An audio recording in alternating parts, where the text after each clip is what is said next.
If you ask which position are you going to strengthen for Chelsea Football Club in January, what are you going for? Defense, midfield, striking position, wings. Where do you choose to strengthen? And really, once the transfer window is out, then the questions begin to come. What do you want to see as a Chelsea fan? Do you think that the defense has to be strengthened, or it has to be somewhere else, like the attack, the striking position, or the midfield position? I think that actually one of the positions where Chelsea is stuck, with respect to quality and then choice, the quality in depth, is in midfield. So there's a lot of quality in the middle of the park. You look at players like Moise Caicedo, Enzo Fernandez. Yes, I understand that there are a host of people who believe that they have not lived up to the billing just yet. But mind you, these are players that are beginning to pick up and they're beginning to show signs of how and why they were bought for that match, especially for Moise Caicedo in recent times. He has shown without a shadow of doubt that with time he's going to come good, and then people are going to see how much of a good and quality player that he is, like people saw at Brighton and Hove Albion. Again, I have consistently said on this channel that until you have a proper 4-3-3 where there is Romeo Lavia sitting as a lone DM, then Enzo Fernandez essentially becomes more like a register and dictates the pace of Chelsea's attack with his ball retention, recycling of play, and then playing forward is a lot of verticality in the shape of Jorginho, but then more vertical than Jorginho. And then Moise Caicedo being box to box, but then hinge essentially on the defensive side of the game. You will consistently and always see that they are not playing like how they used to play. It's in the structure that they need to play in. That's the most important thing. But then while Chelsea are spot for choice in the middle of the pack, where do they stack up? Because the names are beginning to come. The January transfer window has been open. Is it Jean-Claude Todibo, Ousmane Diomande, or Victor Osimhen, or any other striker like Ivan Toney available to beef up the squad in January? Big axe or not, where is your money? My name is Fiifi-Manfred. This is Fiifi-Manfred on YouTube. It is the first video of the year 2024, of the year of our Lord. I am glad to say a big thank you to my channel here on YouTube. The name of the channel is Fiifi-Manfred on YouTube. Do not subscribe to the channel. Do want to subscribe to the channel. We went for a short break, but we are back in earnest for 2024. From now to the end of the years, it's going to be back to back to back to back to back content, and it begins with the transfer window in January, the African Cup of Nations, and then also the English Premier League and all other leagues in Europe continues unabatedly. So if you're not subscribed to the channel, pause the video now, go back there, subscribe to the channel, and of course turn on your notifications, and in there do choose all in there. My name is Fiifi-Manfred, and thank you very much for consistently choosing me throughout 2023 and doing same also beginning 2024. I'm glad to have you here. So yeah, let's get straight into the conversation. So first of all, I think one of the things that we need to speak about is where are the issues at Chelsea? So you take Chelsea Football Club and you want to ask yourself, where are the real issues? Why are Chelsea struggling to play well? In recent times, statistics have shown that Chelsea are conceding more goals in recent times. About 24 goals in the last few games. Not good enough. Not good enough. You concede too many goals, and then you have issues, especially on the turnover. And there is a reason why Chelsea tend to be in trouble anytime there's a turnover, apart from just the structure, apart from sometimes not counter pressing well, apart from the fact that sometimes there are a few individual errors here and there. There are reasons why there are big axes about the various defensive profiles that Chelsea have, and then we'll go into that tactically. But then just before that, so Chelsea in terms of centre back, I've said before that in terms of quality, their sport for choice. Axel de Sassy, Jean-Claude Todibo, let me say Jean-Claude Todibo, Axel de Sassy, Thiago Silva, Wesley Fofana, Benoit Bellachile, Levi Cole, Alfie Gilchrist, and these are top, of course, aside Alfie Gilchrist, they have very good talents, players that can show. For Thiago Silva, experience. But hey, you take Thiago Silva, And then you look at the fact that whilst Thiago Silva is excellent at reading the ball and reading the game, Thiago Silva is probably one of the best readers of the game as stands now. And that's why even at age 39, he's still able to play in high-end games, and he's able to use his intellect and the fact that he's able to read a game very well to be smart and outsmart a lot of attackers and win the ball. It's a trait that he has. He's also excellent as a ball playing centre back, and then incredibly good at age 39 in the air, defensively and then offensively. It's a trait that when you have it. And one thing that also makes me excited about Thiago Silva is his defensive organizational skills. Of course, something that he probably have harnessed and have had throughout the over 20 years, about 10 to 12 years experience as a top class center back from his days at Russia, when he was in Brazil, and then coming back to Europe, to Italy, and then France, and then back to England. I mean, he has had a lot of experience in that job, right? So it's something I get from him. But what is Thiago Silva's biggest priority? The biggest priority for Thiago Silva is the fact that in as much as he's an excellent reader of the game, in as much as he's a very good ball player, one of the things that he lacks is pace and then aggression. So I've seen it several times against West Ham, when Mikel Antonio will turn Thiago Silva inside and out. You meet the most aggressive centre backs, and then they rest their body on Chelsea centre backs and they turn them inside and out because they are not aggressors. Now, I'll put this in the context of a cat and a dog, right?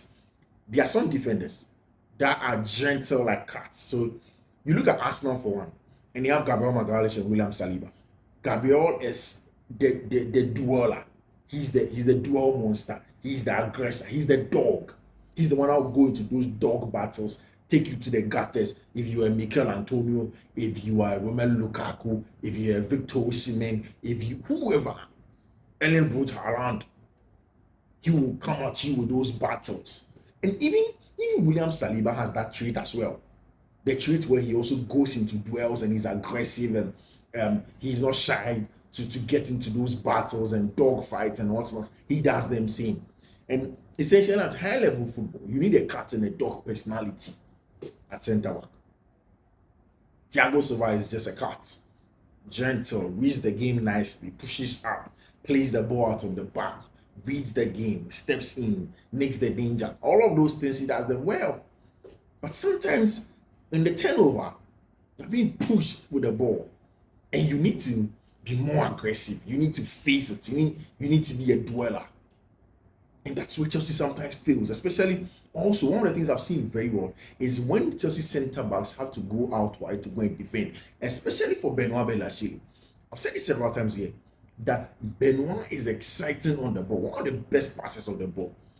Again, I've had people who sit behind Chelsea's technical bench at Stamford Bridge and they say, if you are in there and you hear the sound of Benoit hitting the ball and breaking the lines with the ball, you probably just widely open your mouth in awe. But hey, he's also an excellent reader of the game. He's also a very good left-sided ball-playing centre-back. He's also a brilliant aerial winner of the ball. One of the things that it's evidence of Benoit's game reading ability is his threat in the box, in the opposing box. He consistently is able to read where the ball might fall, and it's like a striker's instinct. And he gets these things easily, right? But again, I've seen Benoit defend 1v1. Look at Callum Wilson. Sometimes you shrug these guys off. Several times they're able to do it against these brute center forwards. Benoit isn't able to do it. He has not been able to do it in recent times. Again, Benoit has to go out wide to go and defend wide areas. And Benoit pushes up there and he makes a mistake because he wants to be gentle. He wants to be a cat. He wants to be calm. Yes, you read the game well. So you constantly see it with Chelsea's centre backs. They read the game well. Merely they get to the ball. If their technique is not spot on, usually 100%, if it's not spot on, then they make mistakes because they are not the aggressors. The aggressors essentially will make it to work even if the technique is not good enough. They can essentially just go in and put it out of play. The only player in Chelsea's rank that's an aggressor is the one I'm coming to talk to you about. So wait for it. So you understand, Benoit isn't there again. Ball playing, exciting player, reads the game very well, top guy. But essentially, the job he has to do as an aggressor, it is not in him. You can't even coach it now. How are you going to coach Benoit Badiashile to be an aggressor now? It's not him. You see Benoit, and he's a wonderful ball playing center back, cool, calm, collected. Have you seen the job sometimes Ibu Konate does for Liverpool? Especially from wide areas. He's an aggressor. Trent comes inverted, leaves the space in there, he goes out wide, and it is hard tackling. You need it in high-end, high-octane football, especially in this English Premier League business. In Champions League, you need it. You need aggressors. Ruben Diaz. Classical example of who an aggressor is. For Man City, who would have thought that Pep would have wanted an aggressive centre back? I mean, is Pep not known for flamboyance and aesthetics and nice football and whatnot? How is he having one of the most elegant centre backs, but essentially honed in the job of an aggressor? He is an aggressor. He defends the box. Essentially, the aggressors are those that put their bodies on the line to defend the box. Times in the past, Chelsea had a lot of aggressors. John Terry was an aggressor.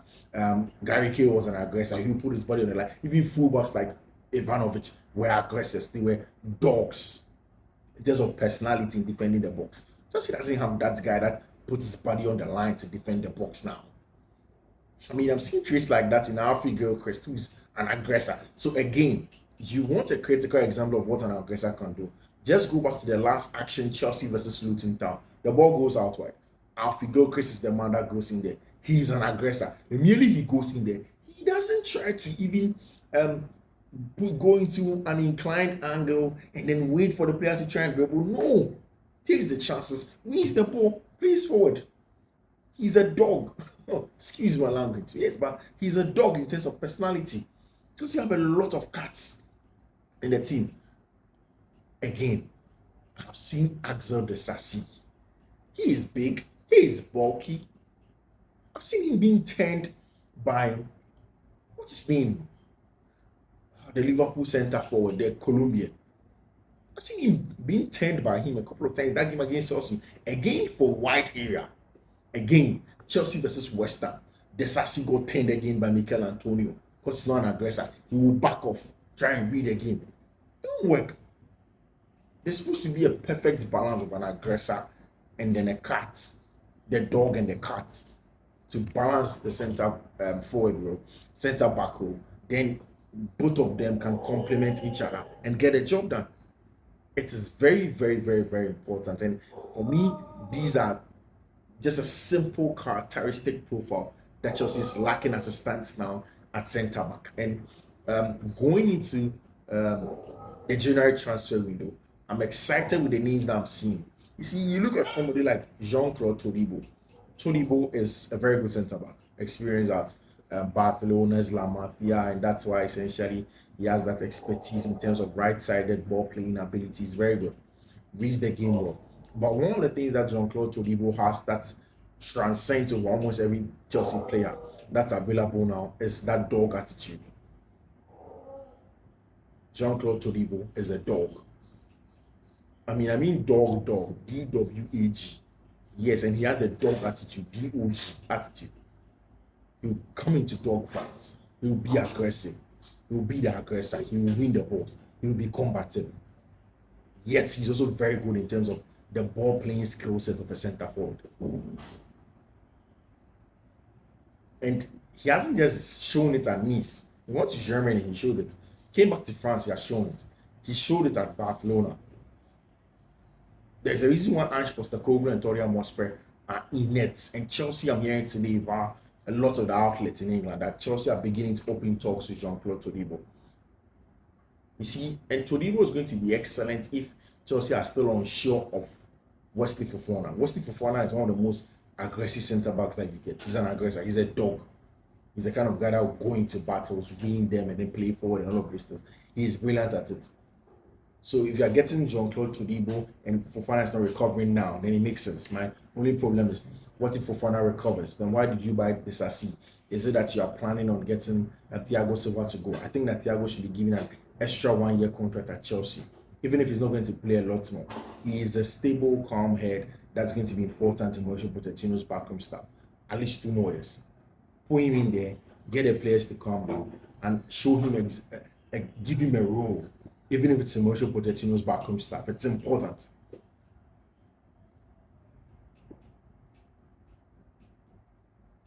Very, very important. And I've seen the talks of Ousmane Diomande. Again, Chelsea are going to get Ousmane Diomande possibly from Sporting CP. Mind you, this news also coincides with the fact that Chelsea are getting close to buying minority stake in Sporting CP. Diomande is more left-footed, left-sided, but also an aggressor. And I won't have a problem if Chelsea keep the 2 centre-backs of Levaiko or Benoit Belashile as centre-back, who are calm, collected, either of them. Todibo has the pace, so if Wesley Fofana is coming, then these guys are going to be a complementary pair for both, and it's going to be very, very important going forward, right? So yes, if Ousmane Diomande is not coming, that's okay. He's a very good player, very good prospect, but essentially Chelsea are stuck in terms of choice at left-sided centre-back area. The bigger issues at right-sided centre-back. Wesley is injured. Desasi really isn't the first choice starter for any team at all. And then you are looking at somebody like Thiago Silva, who is going to go to reserve, who is probably not going to get a contract extension, or he's not going to be there long term, actually. That's the fact. He may be there for the next season or so, but he's not going to be there. He doesn't have a future in the long term. And it is very, very imperative that Chelsea begin to plan post Thiago Silva. So essentially, the only reason why Chelsea are looking at players like Jean-Claude Todibo, Ousmane Diomande is for one reason. Just one player to be a dog, to go into those battles, to be a Gabriel Magalhaes.